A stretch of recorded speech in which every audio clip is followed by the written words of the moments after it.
In the early 1970s, Doctor Who managed to create a new nemesis to the Doctor in the form of the Master, played by Roger Delgado. His character appeared all throughout season 8 of Doctor Who and appeared in several stories afterwards. However, after a while, they began to feel, both the showrunners and the actor, Roger Delgado, both began to feel that the Master was being overused and was kind of growing a little bit stale. So they planned to kill him off in an unmade story called The Final Game. However, sadly, the story never got made due to Roger Delgado's unfortunate death in 1973. Now, after that, the Master kind of fell silent for a while, until 1976. The Deadly Assassin. Actually, my first Doctor Who classic review of 2021, so yay! Following on from the end of the previous story, The Hand of Fear, which saw the departure of Sarah Jane Smith, the Doctor returns to Gallifrey, having seemingly been summoned there, presumably to see the changeover of the Time Lord President. Now, The Deadly Assassin, first, it was the third serial of the 14th season of Doctor Who, first broadcast in 4 parts from the 30th of October to the 20th of November 1976. Anyway, the Doctor, and it was, from what I've read, it was seemingly intended to be a story showing why the Doctor needs a companion, why he must never travel alone. So, kind of similar to what they did in 2006 with The Runaway Bride, which I can kind of see. But anyway, the Doctor returns to Gallifrey to presumably see the changeover of the Time Lord President when he suddenly receives a vision showing the assassination of the President.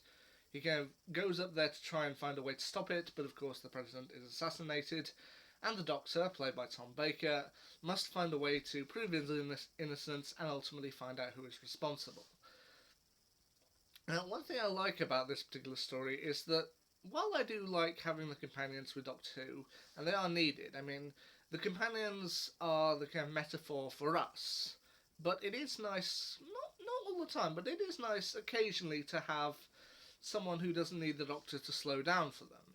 Like, as Rose kind of asked Sarah Jane in School Reunion, she asked, with you, did you do that thing where he explains something at like 90 miles per hour and you go, what? And he'd look at you like he just dribbled on your shirt. All the time. Just, yeah, that's us. We feel like we need the Doctor to slow down every occasion from talking at hyperspeed and just explain everything to us in current sense. But it is nice every so often to have someone who the Doctor doesn't need to do that for. And with the Time Lords, that's what you get. As I said, while this is a story that doesn't actually have a full-on companion, the closest we really get are 2 Time Lords in Gallifrey named Castellan Spandrel, played by George Pravda, and Coordinator Engin, played by Eric Chitty. Both of whom, after the Doctor manages to prove his innocence, both of them kind of agree to help him out.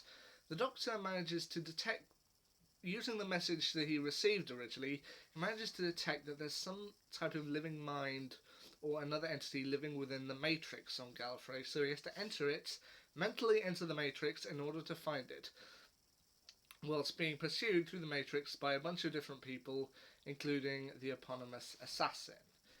Now, ultimately, this all comes down to, spoiler alert, sorry, a plot by the Master, played at this point by Peter Pratt.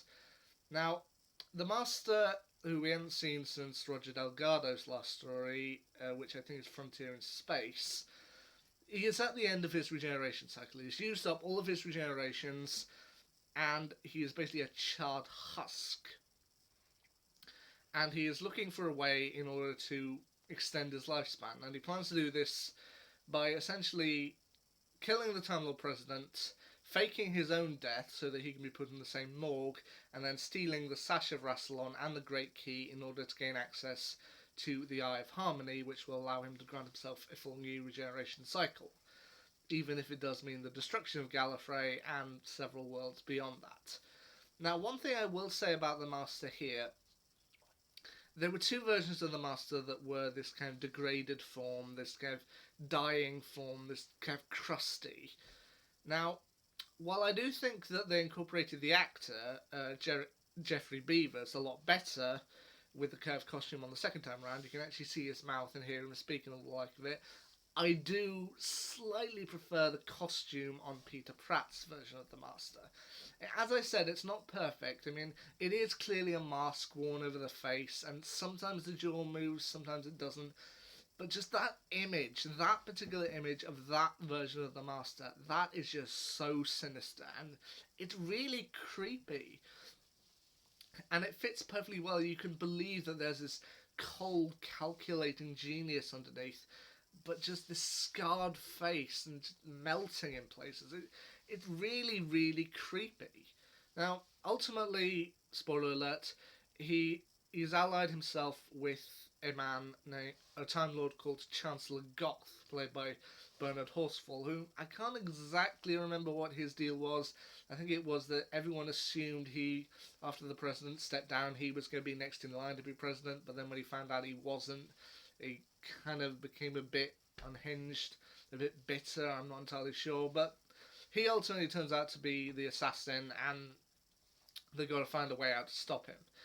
Now, the story also did come under a bit of fire in the 1970s, as the cliffhanger of Part 3 shows the Doctor still inside the Matrix. He's discovered that Goth is the assassin, and they go within the Matrix, and Goth is attempting to drown the Doctor to kill him so that he can't cause any more trouble.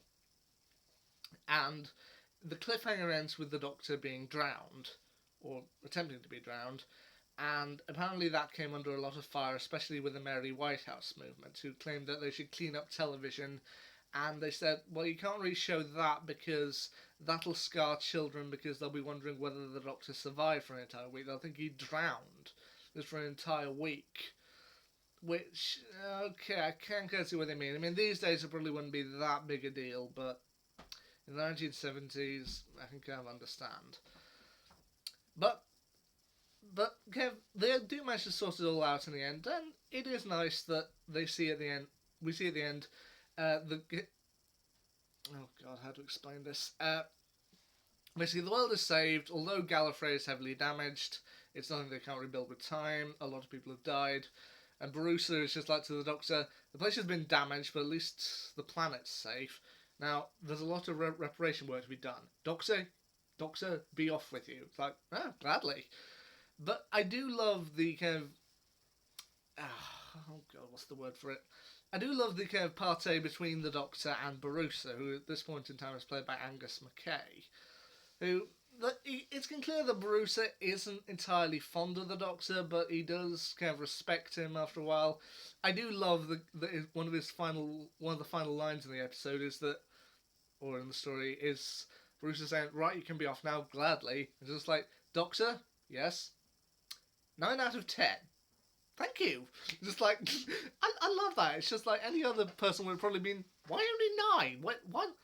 Why was it not perfect? But the Doctor, he just seems satisfied with that. I love that.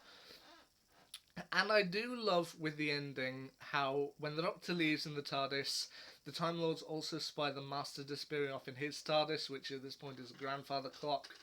I do like that little touch that they say to him, the Master's still alive, and I bet he's going to be causing trouble again for the Doctor soon. So, yeah, the Deadly Assassin, I can see why it garnered some controversy with the drowning, but I can also see what it was trying to do, showing the Doctor why a companion was needed. Even in the end, it wasn't. And I do think this is a pretty good story that people should check out. Maybe someday I might pick up The Hand of Fear, maybe The Face of Evil, I don't know. Anyway, until my next review, see ya.